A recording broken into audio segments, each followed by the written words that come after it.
Warning, even our profanity warning has profanity in the motherfucker.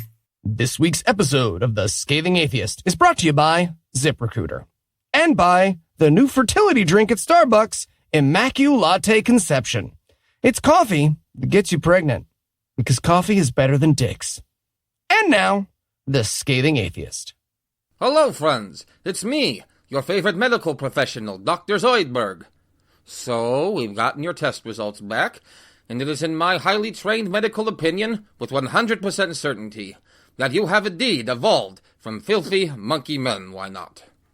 We already knew that, Zoidberg! Get out of the recording booth!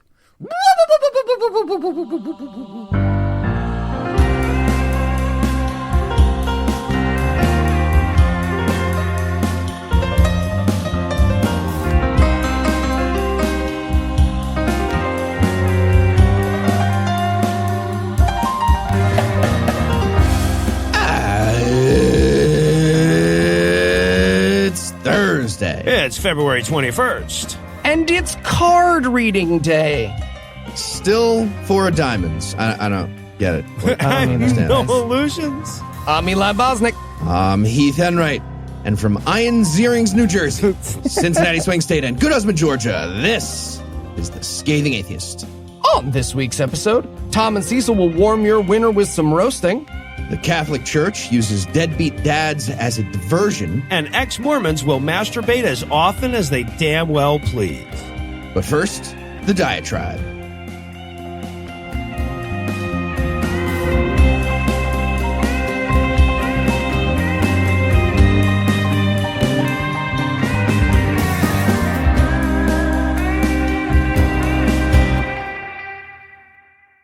As we made our way through Lee Strobel's Case for Christ, the question I was most often asked was, what the hell is the point of all this?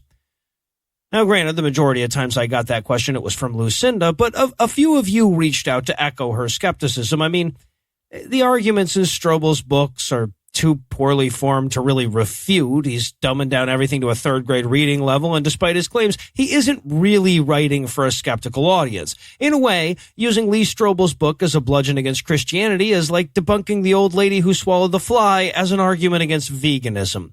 Of course, it's pretty easy to defend ourselves against that charge, what with Case for Christ being, as near as I can tell, the best-selling apologetics book in the history of print unless you count the Bible.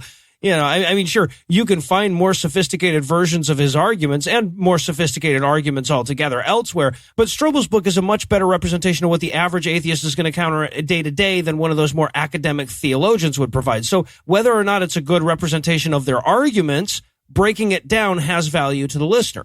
And I feel like maybe those answers were so easy that I didn't really wrestle with the question enough. I mean, you know, those are pretty good answers, but if I'm being perfectly honest, they both failed to answer the what's the point question in full. I mean, sure, the book sold a lot of copies, but we're only a couple alternative timelines away from a world with an atheist Case for Christ, right? I mean, we've all seen some corners of atheism devolve into tripe that we wouldn't want to be associated with. You know, some YouTuber or podcaster or blogger that started off making really rational arguments and then devolved into bullshit. And it's not hard to imagine that some atheists like that, you know, someone to whom I'm diametrically opposed on every significant issue except the existence of God, comes out with this terrible book that makes the case for atheism with a bunch of poorly sourced mythicism and a chart of all the ways that Jesus is like Osiris. And in this stupid fucking world, I have no trouble imagining something like that rising to the top of the all-time atheist bestseller list, right? So the fact that it's a bestseller matters, but it's not sufficient. It matters because a lot of people are walking around armed with these shitty arguments, and knowing about them in advance is helpful, but debunking every sentence in the book wouldn't get us any closer to actually disproving the existence of a God or the validity of Christianity, especially when, by my own admission, there are more compelling and convincing apologetic books on the market.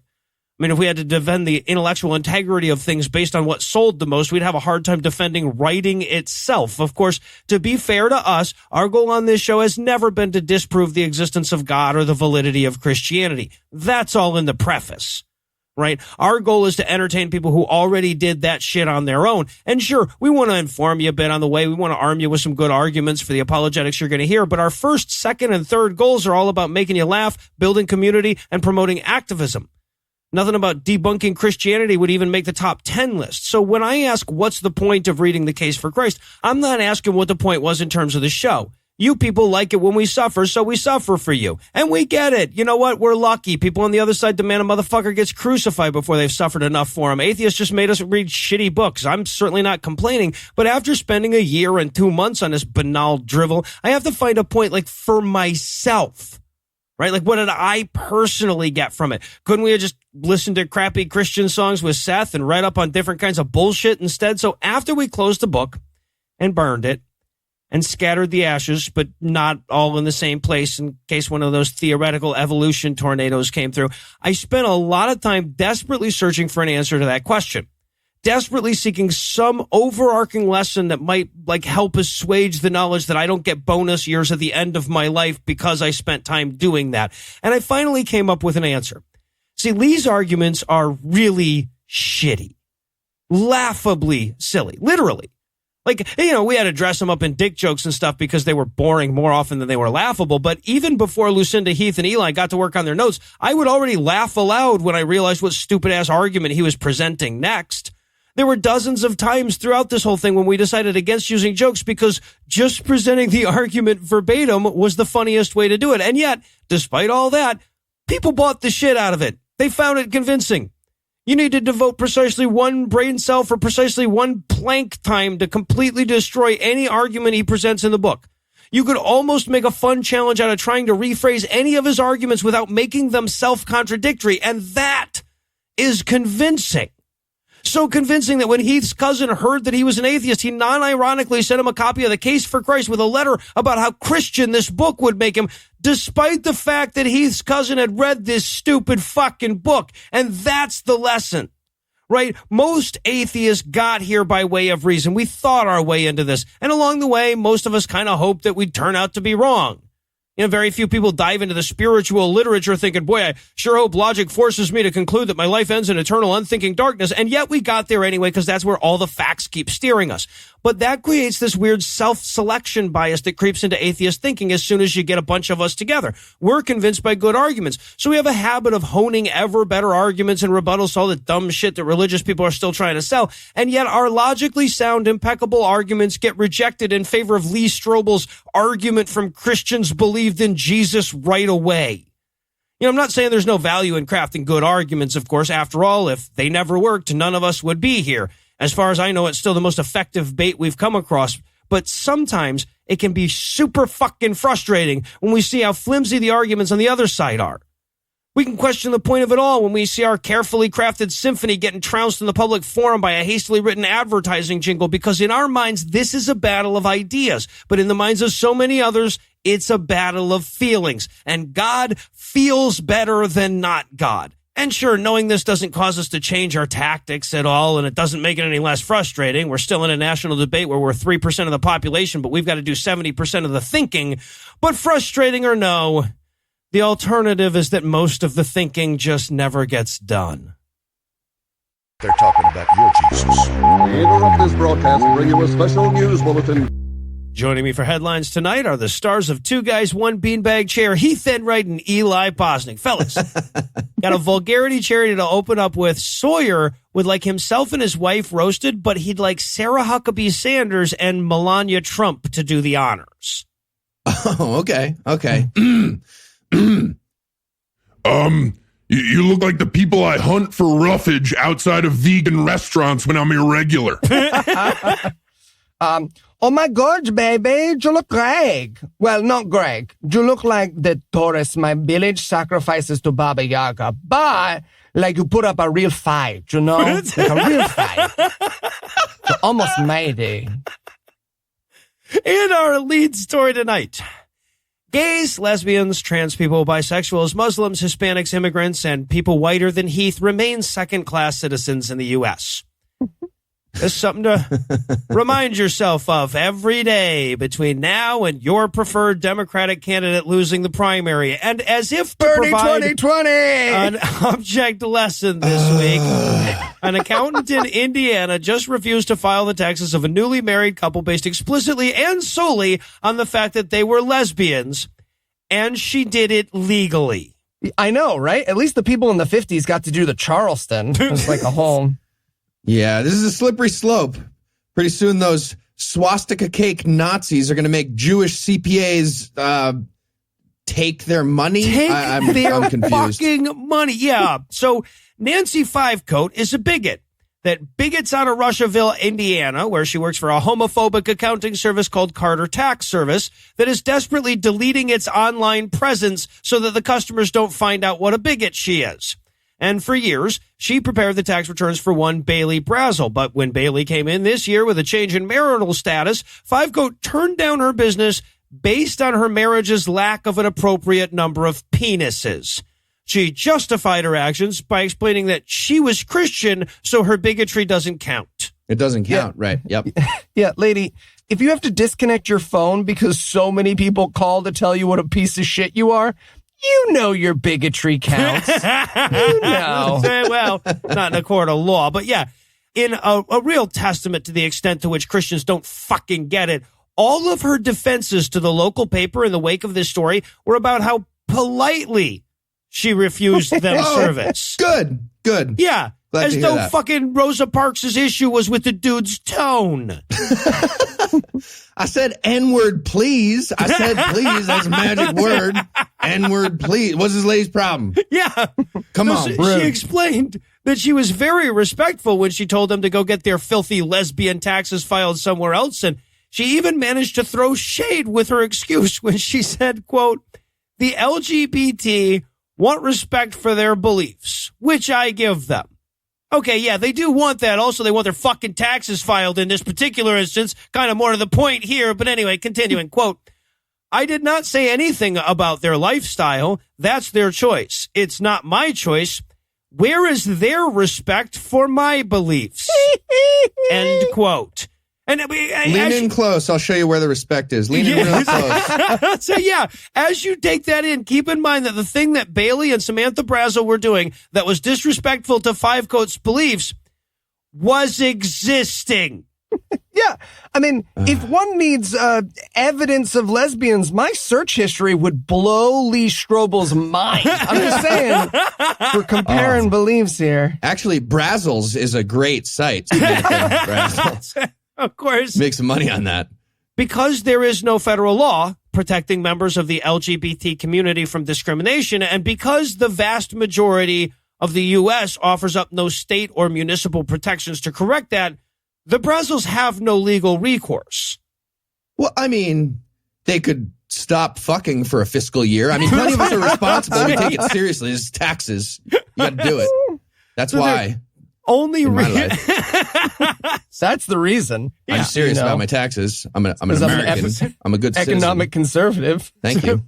So their only real hope, beyond the hope that we have a ton of listeners in Russiaville looking for an accountant and crossing this bitch's name off the list, is that we can all find it in our hearts to support the Democratic nominee, whoever that may be, even if she did shop at a corporate-owned store once. Or is Hitler. Right, yes. Don't care. Pull the lever on the left. Pretty please with sugar on top. If you are ignorant enough to think withholding your vote matters, literally, I'm asking you to pretend the Democratic candidate believes what you want them to. I'll call your house. I'll do an impersonation of the candidate and promise you a hojo. I will send you stamps. Democracy is a terrible system. We need a benevolent king. It's obvious, but until we get one, I will do whatever I can to net us a positive result. You just say the word. Hey, it's me, Bernie Sanders. Boy, do I want you to vote for Kamala. Whatever you need me to do, just give me a phone number. Tweet it at me. Yeah. But withholding your vote does matter, just to be clear. Don't do that. It matters just in the other way. It's me, Elizabeth Warren. I want you to vote for Bernie. See, I'll do them all. I got them all set. Anyone you want. And in clickplate news tonight, Ex-Mormons added a new tool to their arsenal recently, which, seems unnecessary because their current arsenal contains "you can jerk off and be gay." But that new tool is targeted Facebook advertisement. Yeah, to be clear, you can jerk anybody off, right? I mean, you need their permission. It's not like a baptism, but still, wide swath of people who always say yes to that one. Yeah, pretty great. So in November of 2017, 3,000 Mormons saw an ad that appeared to be from the Mormon Church itself. However, the title was a little bit different than what they were used to. The post titled, quote, "Why did Joseph marry a 14-year-old girl?" end quote, led 1,000 practicing Mormons to click to a page deep within the Mormon Church's real website, which explained the revelation on plural marriage. Now, for those unfamiliar, the Revy on the plural match, as it's known in Mormon circles, is the time God told Joseph Smith he knew he didn't want to, because he loved being monogamous so much, look how wide my eyes are, but he had to start a harem of 14-year-old girls. Mm-hmm. So he did. And so did a bunch of other Mormons until the church leaders banned polygamy, air quotes included, in 1904. Yes, yeah, but only after it became clear that the Mexicans weren't whitening up according to schedule. Yeah, you gotta love when prima nocta backfires because your stupid fucking tribe is impossibly recessive. It's like, all right, new plan. You fuck the bride, but then it's not work. You got to fuck the daughter like 12 years after that. Then you fuck the granddaughter after that. Because of the Revy on the match we just talked about. Right, it's God's. Exactly. This is God's plan. I'm not making this up. Yeah, so the project, which is called Mormon Ads, claimed to have reached more than 5,000 practicing Mormons and has been controversial in the ex-Mormon community. Many have called it harassment and deceptive, and its anonymous founder was banned from the ex-Mormon Reddit. However, one can't help but wonder in today's era of fake news and the Russians hacking your Aunt Kathy if the time hasn't come for us to hack right back. Either way, we won't be outdone, so we turned to some of our favorite creative outlets to see if we couldn't get in the game. Morgan, hit it. Hey guys, welcome back to T.O. Kyler 451 Plays Fortnite with tonight's hottest tips and tricks. If you remember last episode, we went with the bounce, an essential piece of strategy both in open territory and after you get your builds up, my dudes. But today, we're going to be talking about Mormons not letting black people into the church until 1978. Now, if you're finding junk like these vests or these low-impact shotguns, you need to throw them away, much like the church did with records of black members long after 1978 to keep their churches segregated. You will not believe what Kanye West has to say about Justin Bieber this week. Kanye, what do you think about Justin Bieber? Well, there are just a ton of historical anachronisms in the Book of Mormon. What's that? And archaeologists never confirmed any of the claims made in it. I have a mental illness. Yep. Hey guys, welcome to Kelsey Does Makeup. Today, we'll be putting on a foundational blush I got from Sephora, much like female missionaries were allowed to put on pants for the first time this year. And while I breathe a sigh of relief that skit was not about us surreptitiously jerking off Mormons, we'll take a quick break for a word from this week's sponsor, ZipRecruiter. Censored.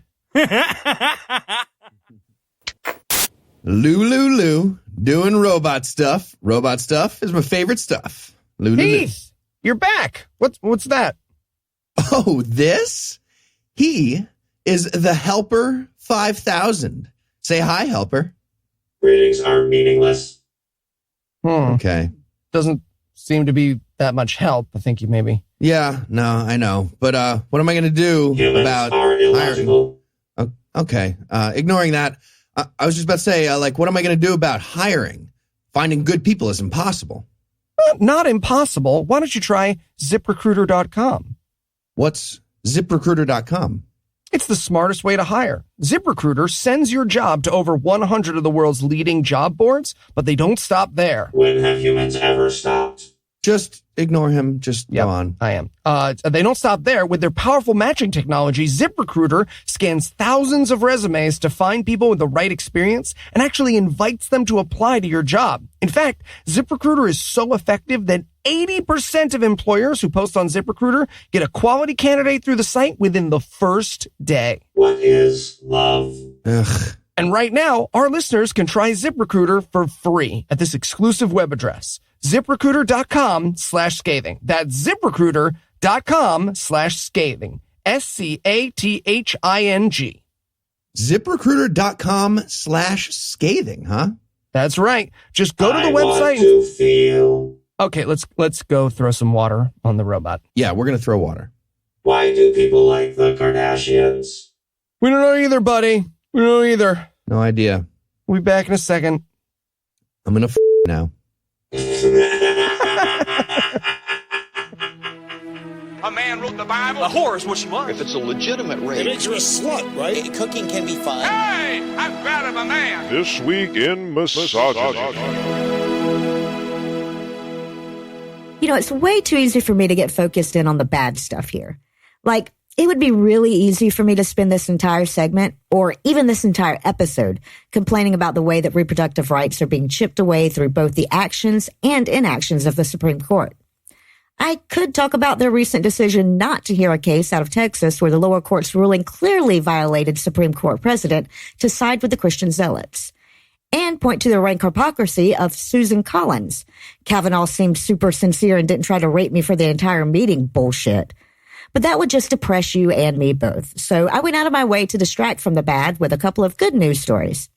I was hoping to give you 3, but despite my desperate foraging, this is still Earth. So good news story number 1 comes to us out of Norway. Because like I said, I had to look really fucking hard.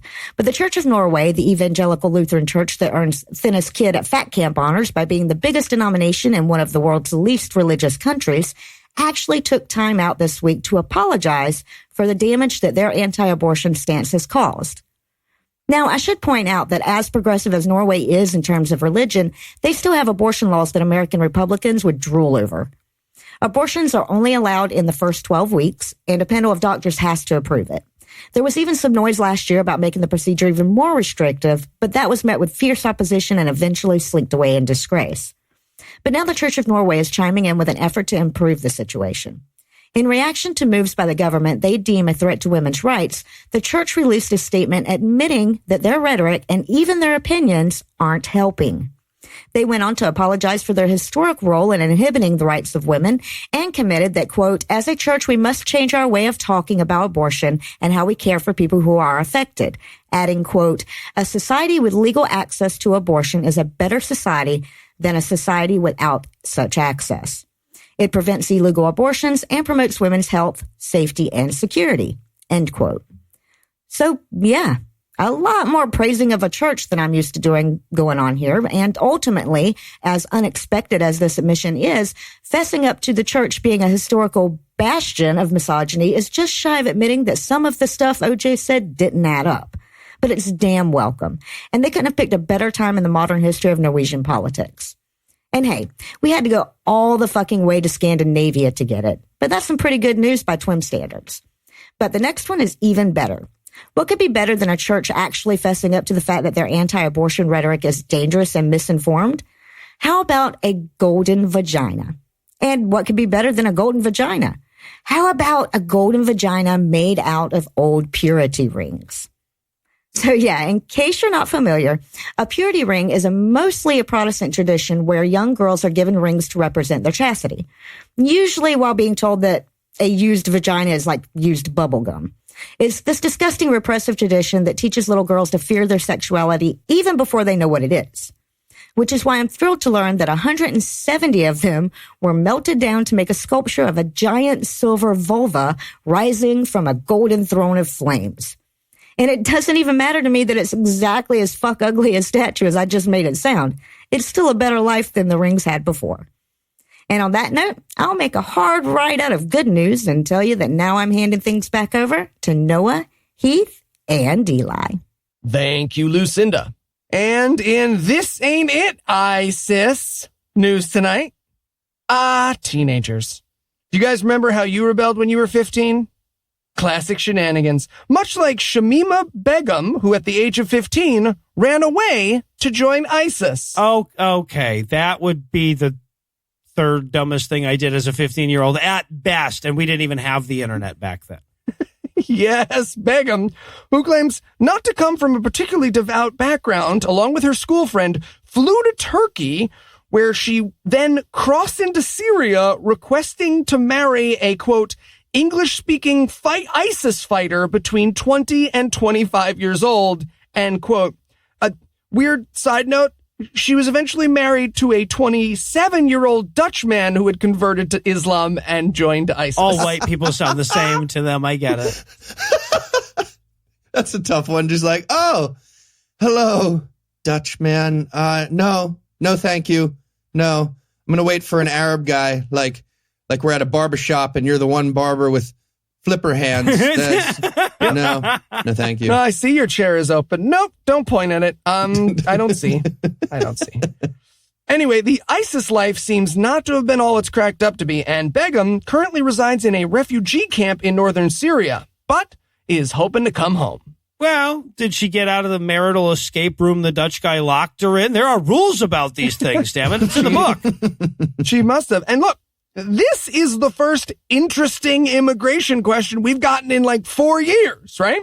Usually it's just like lying monsters pretending babies might be secret Islamists. But this girl literally ran away to join ISIS, but she wants to come back to England. It's like those riddles they asked us in Australia about whether or not deaf people should be allowed to have kids, right? But not riddles. Also, that wasn't even close to the question that you think is a riddle. I wasn't paying a lot of attention, gotta be honest. And look, I should point out that there are some assholes who hate brown people that have like made this story the center of the world because this 19-year-old girl is brown and scary. But so far, the British government's take seems to be, I mean, look, if you got a passport, you can come back, but your mother and I are not going to come pick you up, so I don't know what to tell you. Your sister's willing to walk the terrorist and feed the terrorist and pick up its shit every day. I guess that's fine, but when we see shit on the floor, we're putting her down. Now, that said, I do think this policy of expelling terrorists is a good one, especially if we started doing it here in the United States, and I have to wonder what that would be like.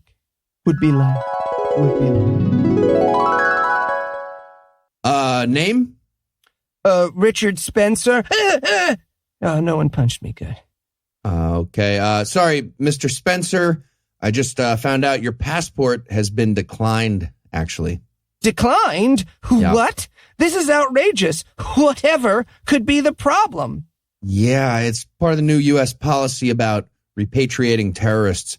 You're going to have to move to, like, France or something. You can't come here. What? I'd like to speak to your manager. Okay. Hey, Rick, white terrorist guy wants to talk to you. Another one. Damn it. Yep. Oh, all right. Hello, sir. How can I help you? Yes, there seems to be some mistake. You see, I am Richard Spencer. Why are you? No one punched. I'm a United States citizen. Well, yes, sir, you were. But due to the fact that all the extremist killing we have here in the U.S. generally links to right-wing extremism and the kind of racism that you promote, we've enacted this safety measure, just until we figure this thing out. What? You can't do that. Yeah, we thought so too, but it turns out Kavanaugh and Gorsuch will just rubber stamp anything evil that you put in front of them. Maybe try France. They love Nazis there, I guess. You can't do this to me. I'm white. This was never supposed to happen to white people. We know, sir. We know. Sorry, just real quick. That thing you do with W words is the fucking worst. The worst. I'm going to punch you in the face now. And finally tonight, the state of Wyoming is going to continue murdering people because of Christianity. Sorry, let me start over. Okay, but if we were like running short on time or something, that would have summed up this story, just to be clear. Yeah. Right. Okay. We run long this week. But that's all they're going to hear. Here we go. No, I got this. Starting over. And finally tonight, Wyoming is a state. We let them be a state. They get 2 goddamn senators. Not only do we let these people make their own laws for their stupid middle area, we also let them send people who choose to live in Wyoming to U.S. Congress and have input on national policy. And they couldn't even manage to repeal a law in their state that says we're allowed to kill people if we feel like it. They're going to stick with the killing. Yep. Fun fact, the capital of Wyoming is Cheyenne. Nope. Also, why are you saying that right now? I didn't have a joke, but I felt like I should talk. So I mean, maybe other people have jokes. Who are these people? Are you replacing me with Don Ford, voice of fantasy and adventure? Oh, is that my cue? At nay et yea on day. Yes. So here's what happened in Wyoming last week. Despite the pro-life GOP majority in the state house in Wyoming, they passed a bill that would repeal the death penalty. And the Senate Judiciary Committee gave the bill unanimous approval. Probably because the death penalty is impossible to justify. Yeah. And actually costs more money than giving all those people life in prison instead. Yep. Also, it's government murdering. There's also that, yeah. But the state Senate decided to ignore all that, and the bill got voted down 18-12. And here's the reasoning we got from GOP State Senator Lynn Hutchings. Get ready to be pissed. Quote, "The greatest man who ever lived died via the death penalty for you and me. I'm grateful to him for our future hope because of this. If it wasn't for Jesus dying via the death penalty, we'd all have no hope." End quote. Oh, man, there's a lot to unpack here. Okay, does she think the reason we execute people is in case they're Jesus? Yes, that's what she has to mean. Also, following on that, does she think there's a legitimate danger of accidentally letting the next savior live? Because he's already dead, though. We could have stopped it right in one. Jesus gets acquitted. He's just like, come on, no, all right. This fucks it all up. I stab you in the eye. Come on, punch us in the eye. Come on, give it to me, something. Post-retirement Jesus hitting on chicks at the bar. You might not remember me. I was the savior for a little while. Did you? Cool. Did you get resurrected after being crucified? Or I think, the things that you don't know is that the life doesn't always work out the way you think it does. I got a podcast now, though. Sorry, is that John Dildo? I gotta do that. Go forward. So sad. You gotta listen to him in the right order. That joke's gonna kill it in like 2 weeks, guys. Tell me when that happens for you. Okay. I'm a savior, Puckacorn. Yeah. Okay. So back to this ridiculous justification for keeping the death penalty in Jesus's name. Let's think about it for a second. Jesus was not guilty of the crime he got executed for, according to the Bible. Yes. So if you're a Christian, the crucifixion is literally the greatest example from all of history about why we should not have the death penalty. But more importantly, why isn't Lynn Hutchings, who happens to be an African-American woman, why isn't she sponsoring a bill to legalize slavery? You know, just in case the next King Solomon needs to build a temple in Jerusalem. Right. Yeah. Going to need the labor of some Canaanites like Lynn Hutchings. Well, why isn't she behind that bill? Why isn't she trying to legalize rape just in case God wants to impregnate another virgin while she's sleeping? I'm just like, be consistent so we can yell at you more. Okay. And now that Heath's well on his way to never again assuming people in Wyoming will know you're being facetious, we'll close out the headlines for the night. Heath, Eli, thanks as always. Jumanji. And when we come back, Tom and Cecil will be here to make fun of your mom.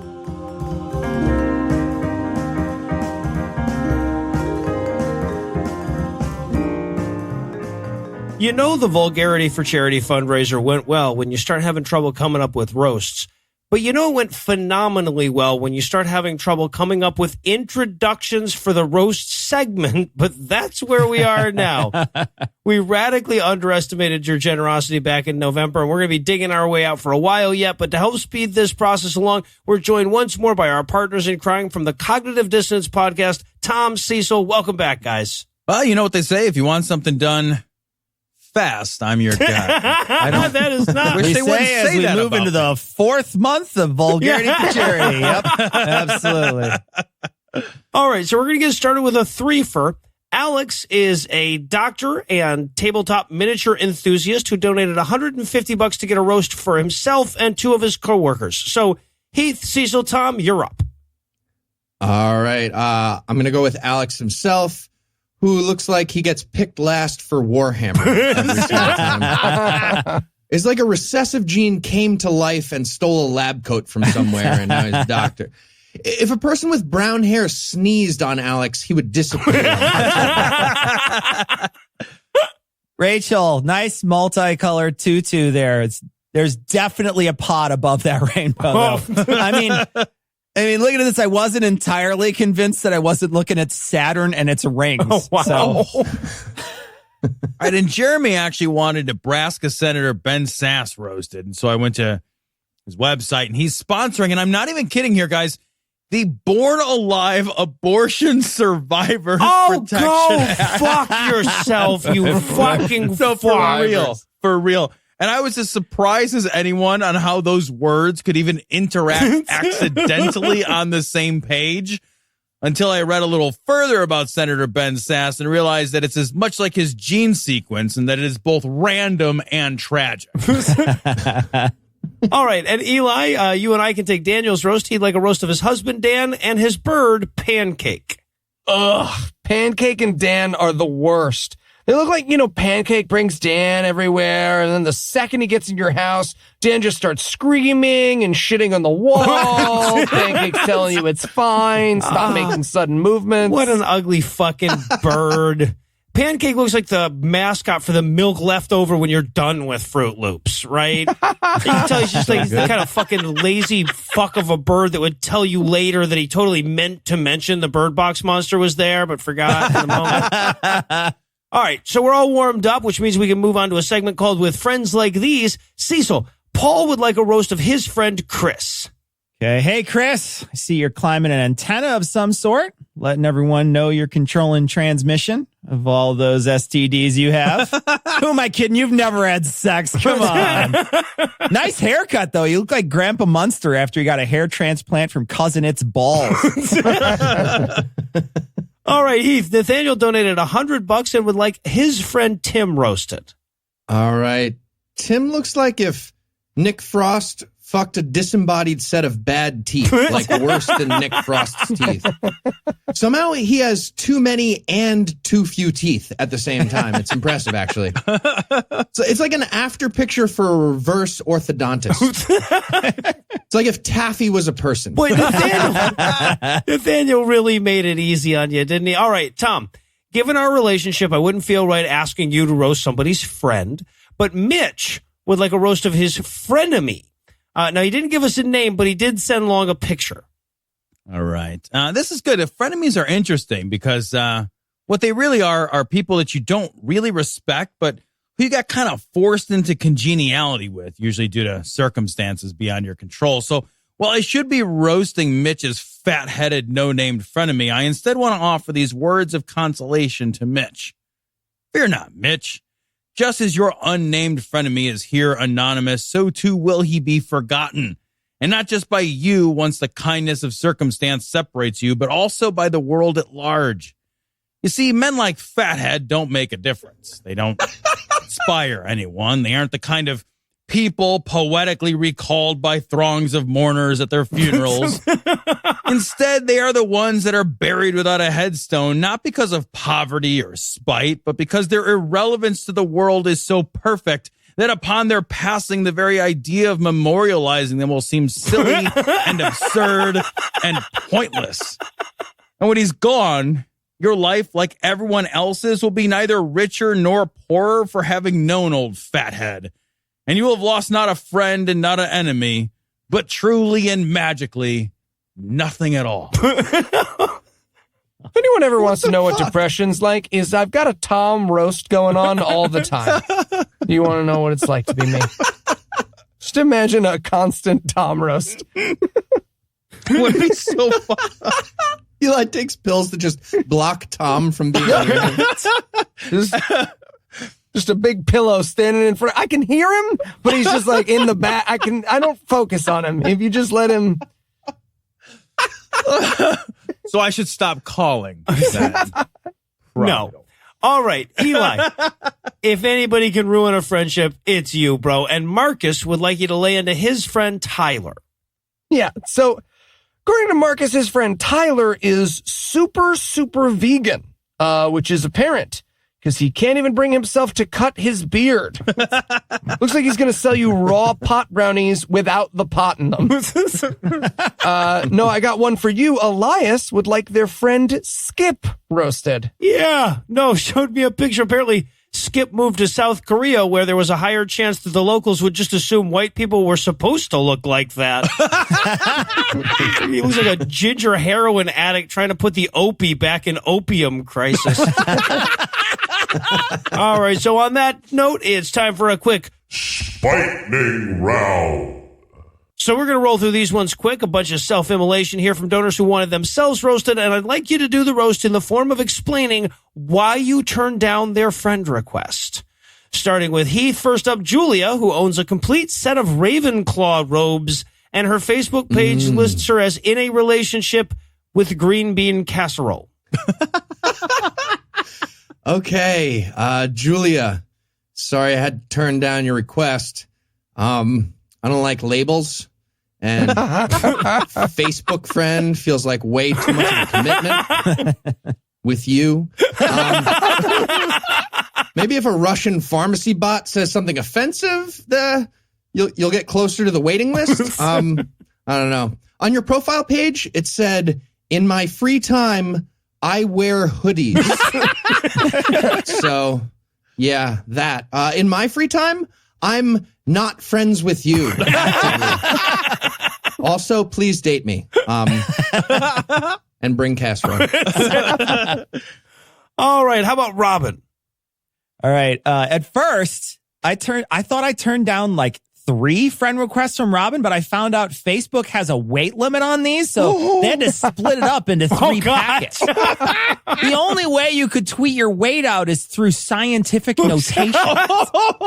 We should point out, by the way, that Robin asked us, she's lost a lot of weight, asked us specifically to make weight jokes. It's impressive. There. She lost like 125 pounds. No, she looks great. Absolutely. The after picture is amazing. She lost like a whole social media worth of weight. Absolutely. Exactly. Yeah. And okay, how about Donald? All right. Donald didn't give us a picture, but instead sent us links to his various social media pages. Donald, for real? The idea that I would spend even 1 second of my time, and to be very clear, I'm not talking about time I value. I'm talking about time spent bathing in the scent of my own feces as I explosively eliminate Taco Bell in a bus station bathroom. Even that time would be better spent grading and naming the cramps in my own bowels rather than zip over to your fucking Facebook page. And friending you? Not even in the most dystopian, nightmarish, bizarro hellscape apocalypse universe would I use the word friend as an adjective for Donald. If I were starving and desperate, alone in all of the world, and the only human connection I could make were with Donald, I would sooner name the gnawing hunger that kills me and cuddle my own despair than to accept Donald into even so meaningless a thing as my online acquaintance circle. No. All right. And Eli, tell us, why did you turn down Marcus? Because he looks like he keeps bugging his doctor about his prosthetic arm not doing the Hitler salute as vigorously as he'd like. Seriously, dude is 1 pair of leather pants away from being a Hellboy villain. Request deleted, Marcus. Request deleted. All right, I've got Lost Thad, who said he regularly gets mistaken for a retired lumberjack. I find that unlikely, as nothing about his image says once gainfully employed. But yeah, sorry I had to turn you down there, Thad, but I usually view my feed from my phone, and I don't want to have to turn it sideways every time a picture of your fat head comes across. You know, it won't fit in the... I'm sure you get that a lot. All right, I got a couple of special requests. Heath, Rosie would like you to roast her beautiful marriage. Yeah, okay. So first of all, this is Rosie, who paid the bill at our VIP night in London after Eli skipped out on the check with the company card and just fucking left. I forgot. Yeah. Yep, you did. Pretty sure we paid the money back despite way too much generous protesting from Rosie. Anyway, so Rosie and Aaron's so-called beautiful marriage which is apparently defined by matching outfits, according to the pictures we got. They look like a sexually aggressive magician team at a swingers party. Picture. It's like they started a cult of two people. And it's staying that way. All right, so I'm not sure if Tom/Eli meant or and, but you know what? For $100, Tiffany gets both of you guys, and she would like a roast of her to-be ex-brother-in-law. Yeah, so according to Tiffany, her soon-to-be ex-brother-in-law is a giant piece of shit, but surprisingly, he's apparently a bully? And I saw his picture, and that amazes me. Like, I was expecting to hear his kids bully to him, not the other way around. Also, he claims to be poly when he cheated on his soon-to-be former spouse. And I mean, sure, dude, you can be poly or solely attracted to moonbeams as well while we're fantasizing, because I promise nobody on earth wants to fuck this guy here. Whatever you want to be, dude. Pick a label. This guy is actually everyone's soon-to-be ex. Because guys like these leave pain and heartache in their wake. There's no denying that, but there's a bright side, too, because guys like this are temporary everywhere. They are always an ex. They are always something everyone they have ever met eventually throws away because nobody will keep them. They won't keep them in their lives or in their hearts or in their thoughts because people like this are a discard. They are a cast-off. People like this only cause pain because they think somewhere in their tiny walnut brain that by causing pain they will be remembered, but they won't. They will only be excised like the poisonous social tumors they are from the lives of those they come into contact with until they finish out their days, the highlight of their week, a soft, wet, bloody shit splashing the last of their life force into the filthy bowl of yet another transient hotel. Like, if you distilled Tom's roasts into like one word or one act, I feel like he'd just like slice his head off and while he's staring at you. I don't know, like, it's so intense. It's weird when I play samples of this for people and Tom's roasts come up because they're always like, oh, so what's that other guy's thing? Is he okay? Is he on a show? All right, so nobody special requested me, so I'm going to pretend Troy wanted me specifically to roast his wife, Mel. And to help us along, he sent us a picture of her where she's barely discernible between their kids. So, yeah, man, your wife looks like a pile of blankets with kids sitting on it. He also says she's a part-time stylist, which I feel like that's his polite way of saying she gets most of the way ready most mornings. But he also says she's religious, but she's starting to question it. And I'll tell you what, after squeezing out those two needy-looking bastards, I can see why she's given up on the idea of a loving God. Fuck. All right, so now it's time for a quick segment called At Least You Tried. Cecil, Casey gave us $100 to roast Nicole and her art. This lady's actually pretty good. She's drawing the toothy vagina, and that's like the final class for art instruction school. She seems like exactly the kind of person you would find a tattoo of Indiana on their body. Like you would just, it's probably a tramp stamp too. She had to get an owl to go over her tattoo of the goddamn state of Indiana. Okay, that's like this is a person who drew the goddamn turtle on the matchbook and said, yes, this is a career. She's not pretty good. She's just super hot. So nobody's going like, man, this is pencil shitting, really. But Nicole, it's pencil shitting. They don't love you for your mind. Wait, she got an owl to cover up the Hoosier state? Yes. Who's. All right, Eli. Dee would like a roast of her brother Mike for, quote, his horribly stupid Photoshop project that he does. Mike, buddy, your stuff looks like what they find on the computer of a mass shooter. Are you trying to corner the market on freshman dorm posters, or were you hoping to make images so stupid and banal that you'll be the only person in history to have stock photos rejected from Wikimedia? What was the goal, buddy? All right, Dee also, by the way, she also mentioned that she threw in an extra $25 and wanted a roast from Heath of her dog, Nico, a lab husky. No. How does it feel to want? You enjoying that? Bullshit. Tried to sneak in a bonus roast by claiming some of your donation was extra. Get out of here. Tried to throw your dog under the bus as part. Fuck you. Absolutely not. And you didn't send a picture of Niku anyway. But I did find a picture of Dee and her husband, as we're all friends on Facebook. And I do have about 10 minutes of material, but I'm not even going to give it to you. Not going to do it. But you know what I'd say. Pretty sure you know. You know. Think about it.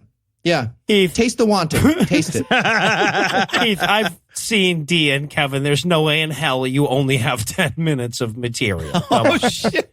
I love you, Dee and Kevin. They're like my favorites, actually. They're awesome. Yeah. Yeah. All right.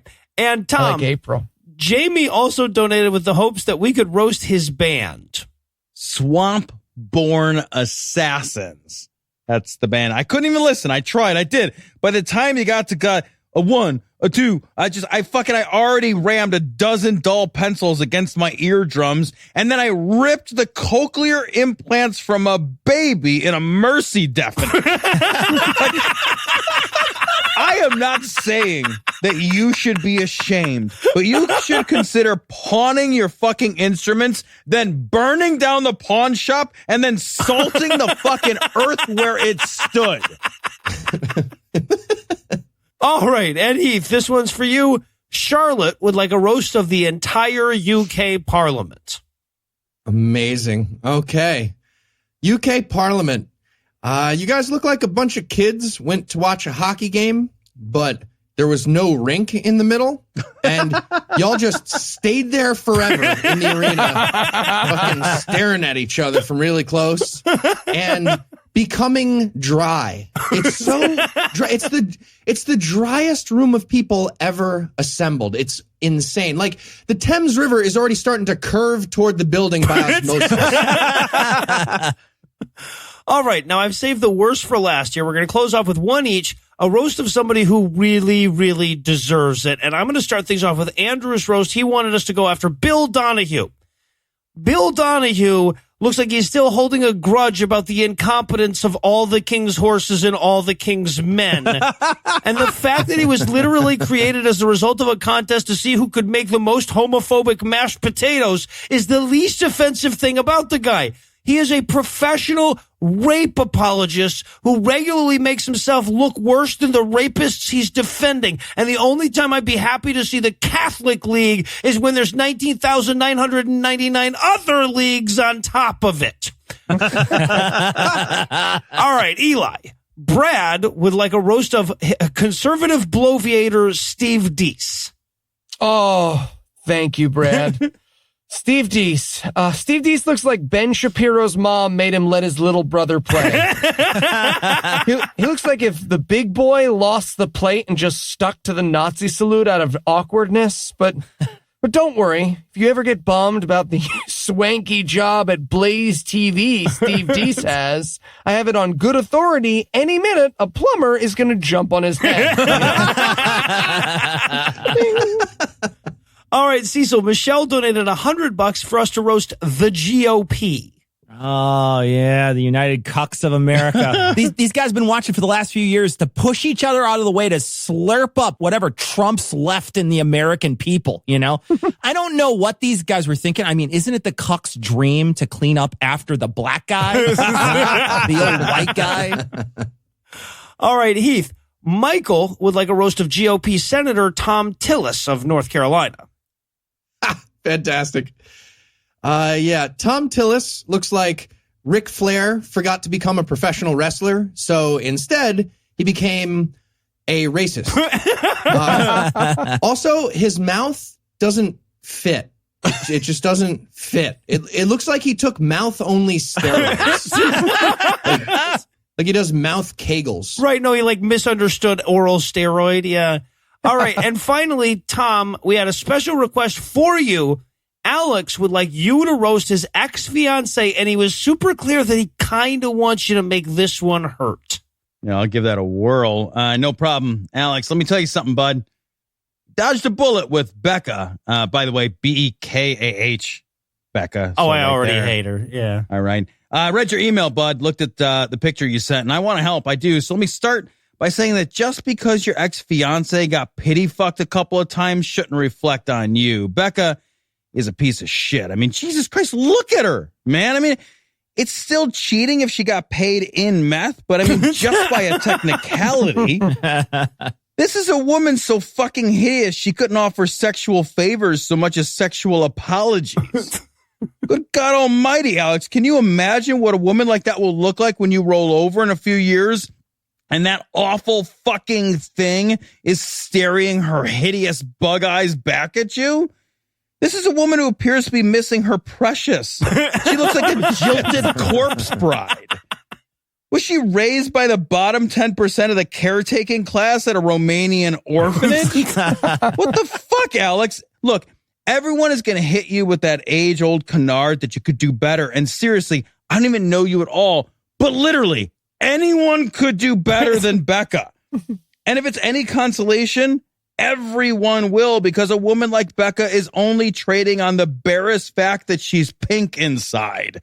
And when the only thing you have to offer is that someone will eventually get drunk enough to drop a load in you before avoiding eye contact and leaving with the taste of their shame bile burning the back of their throat, things for her do not work out happily ever after.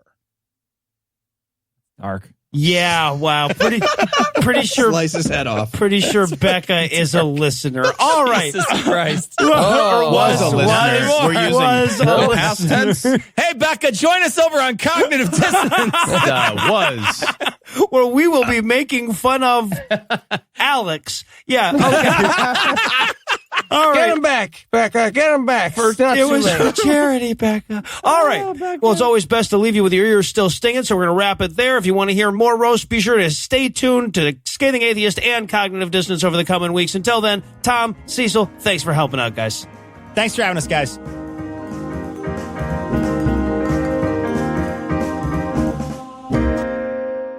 Before we let the dogs back in tonight, I want to remind you that time's running out for you to get your tickets to see us live in Denver. We're going to be breaking down the notorious Reefer Madness for God Awful Movies, and we'd love to see you there. We're so excited about the prospect that we even included a link to get your ticket in the show notes. Anyway, that's all the blasphemy we've got for you tonight. We'll be back in 10,022 minutes with more. If you can't wait that long, be on the lookout for a brand new episode of our sister show's Hot Friend God Awful Movies, debuting at 7 a.m. Eastern on Tuesday, and an even newer episode of our half-sister show Citation Needed, debuting at noon Eastern on Wednesday. Obviously, the outro music would quit in protest if I neglected to thank Heath Enright for his readiness to substitute for any card in the deck at a moment's notice. I need to thank the lovely and talented Lucinda Illusions for not being a wild card, but being wild and a card, not at the same time so much. I also want to thank Eli Bosnick, who's really more of a 9 of clubs than a wild card, so he doesn't fit into the theme of this thing. Still want to thank him anyway. Also want to thank Davey for providing this week's Farnsworth quote. He said he didn't have anything to plug, so I'm going to reclaim his time and remind you, Denver, March 9th, God Awful Movies, live, show notes, link, tickets. But most of all, of course, I want to thank this week's most mellifluous mammals, Alan Lauren, Godpuncher, Javier, Jerry, and Tony. Alan Lauren and Godpuncher, whose ninjutsu is so ferocious, Super Saiyan goes them, and Javier, Jerry, and Tony, whose intellects are so vast their memories come in IMAX format. Also, apologies to Amelia, whose name I pronounced as Emily last week because it's spelled weird, or actually because English is spelled weird and her name is spelled exactly how Amelia should be spelled, but English apparently can't get off unless I fuck up the names of our patrons, so sorry about that.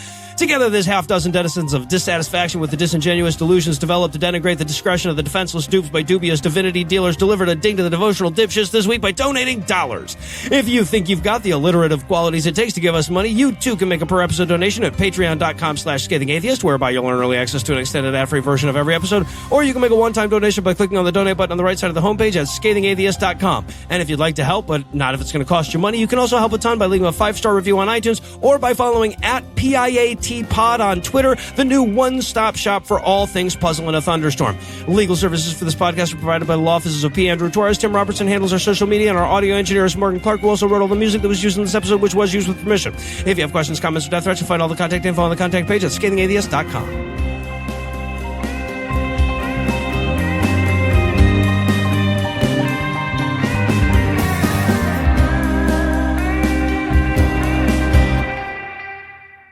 No. Oh, dude. So I'm sorry, Morgan. I know you're editing this shit, but my wife opens up this fucking sales flyer from some furniture store that we bought our kitchen set from, and it says 50% off Paula Deen collection. I'm like, shouldn't that be 40% off? And nobody was there who could get it. Oh, I was so disappointed. I was like, where's Heath when I need him? God damn it. All right. The preceding podcast was a production of Puzzle and a Thunderstorm LLC, copyright 2019, all rights reserved.